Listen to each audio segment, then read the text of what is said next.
in the direction of the person, and like there are evidences. Yeah, it depends on the circumstances and the evidence. Sure. I agree with you. So I don't want to go too deeply into that, but at the end of the day, we call it intention, right? The intention of the party when the party intended to do the certain action, and you're right there. It depends on the surrounding circumstances.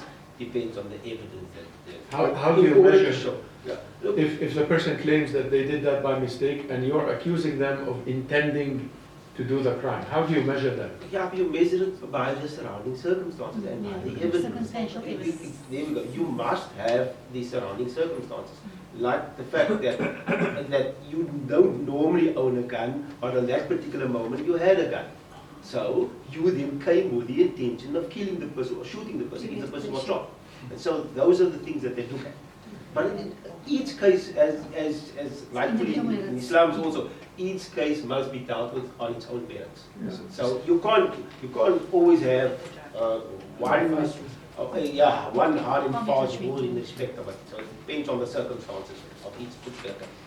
So if we look at inheritance, for example, some of our imams, for example, our scholars, are of the view that if you've been involved, if somebody died and you, what do you call You it? were the cause of the death. No, you played any role in it whatsoever, Yes. then you're going to forfeit your inheritance. Yes. You know, so some of our fiqh guys can expand on that. So that is one thing within the Islamic tradition that so different schools of thought have different approaches to that, for example. Yeah. So whether you had an intention or no intention, but if you played some sort of role in there, خلاص. Yeah, well, القاتل لا يرث. I mean, the hadith of the Prophet ﷺ, he said that the murderer does not inherit. And then the Shafi'i and the Ahnaf, and those who followed these two groups in the usul, differed on the word al-qatil. Okay, so what is al-qatil? Is he somebody who intended to kill the person directly, or is he somebody who participated in the murder? And it wasn't the Shafi'iyya, I think it was the Shafi'iyya who said that anybody, that he has to be directly involved in. He has to be the killer, basically. He must use the weapon, etc. And I think the Ahnaf, if I remember, were the ones who said that anybody who participated in the murder is a murderer.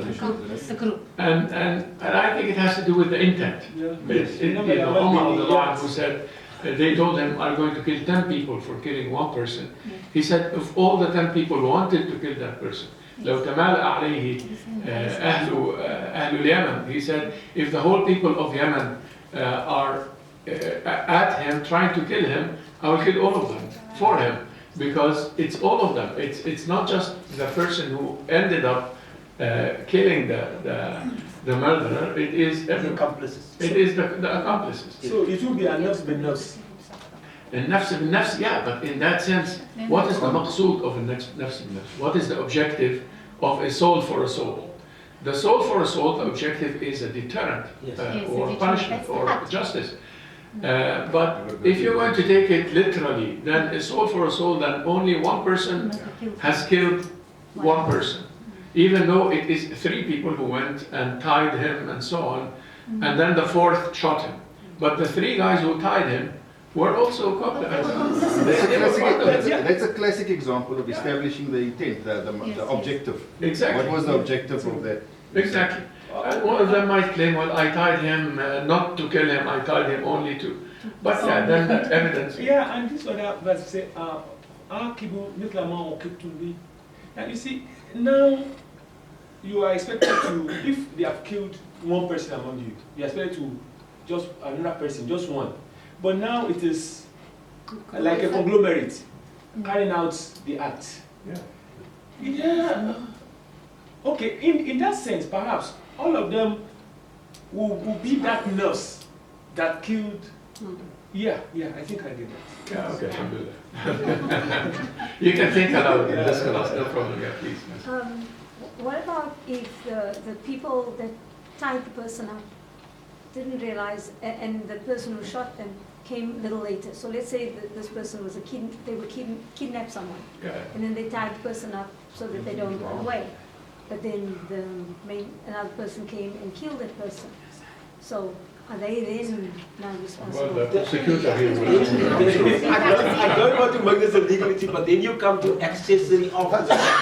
You get that also. Where I wasn't there, but I helped them bury the body. You see, then it comes to that also. So that's an accessory after the fact. So those are issues also that the law looks at. But that's from a Western perspective, Doc, that's the other thing. The law that I've studied is from a Western perspective, so obviously we need to look at that also from an Islamic perspective. Yeah. Well, in the Sharia there are no particular differences. But the classification is a bit different because in the Sharia there is al-qatl shibh al-amd. Shibh al-amd is somebody who is careless, so they did not intend to kill the person, but they were shooting in the air. Like just, That's called culpable homicide. That's the negligent killing. The negligent killing. That is a category in fiqh that the Islamic Sharia started really. That this category was not known in the Roman law and so on. And something that was added where there is negligent crime. Again, scholars differ depending on the view. If somebody is drunk and they kill somebody, is that person persecuted for that, or because he didn't really have his mind with him? Most of them would say no. If he is drunk and he killed somebody, then he carries the burden of that, because he made himself drunk. Yes. And that is his responsibility. Some are saying no, but his mind was not exactly with him. And this is all matters of ijtihad, matters of scholarly reflection and the law, what the law decides, and the spirit of the law, etc., etc. And it gets complex in that sense. But these intents are not far from the objectives we are talking about. This is part of the study of these objectives. Please. I just want to know, maybe I'm missing the point. Does every single amr in the Quran have an objective? Is that an assumption? Would that be the case, or? Yes, every single letter in the Quran has an objective. But some people know it and some people do not know it.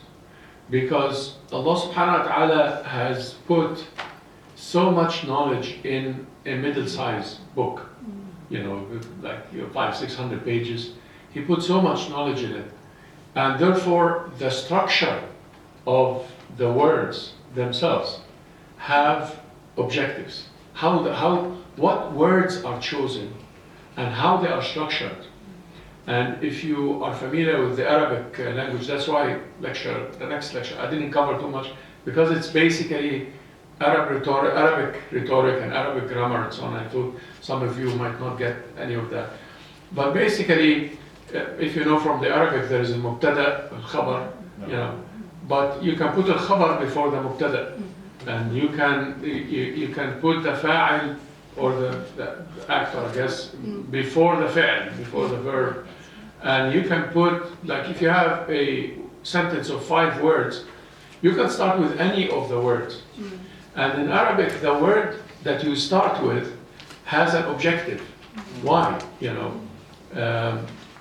You say, for example, ضرب زيد عمرا بالعصا.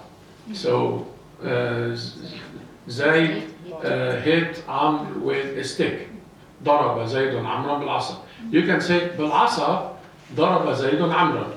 So you're putting بالعصا first, the stick first, because there is a meaning behind it. You are answering a question, what did he use? So you say بالعصا ضرب زيد عمرا. Or you can say عمرو بالعصا ضرب زيدا. So it is Amr. Like if you talk in English, you're focusing on Amr. That's why you put him first. Or you say Zaydan, who's the object in English. Zaydan Amrun ضرب بالعصا. So you can say that. And all of this is in the Quran. Like in the Quran, you find that Allah subhanahu wa ta'ala, He starts the sentence with the verb. The default in the Arabic language is al-jumla al-ismiya, the mubtada al-khabar. The default is to have 2 words where there is a statement or a fact. And then the verb is a, let's say, is a secondary expression in the Arabic language. ضرب, كتب, قرأ, and so on. But then where is the verb is something that gives a meaning. So the structure of the sentence, which word you start with and so on, has a maqsid here.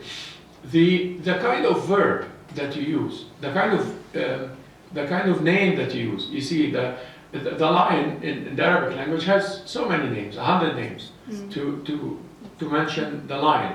Why? Because every name has a difference from the other name. It's a kind of a language that summarizes many meanings in one word. It's like, the Eskimo have 20 words for snow. Why? Because everything around them is snow. Therefore, in English we say snow. In Arabic we say thalj, wal-barad, and a few words. But they have 20 because it is soft snow, it's hard snow.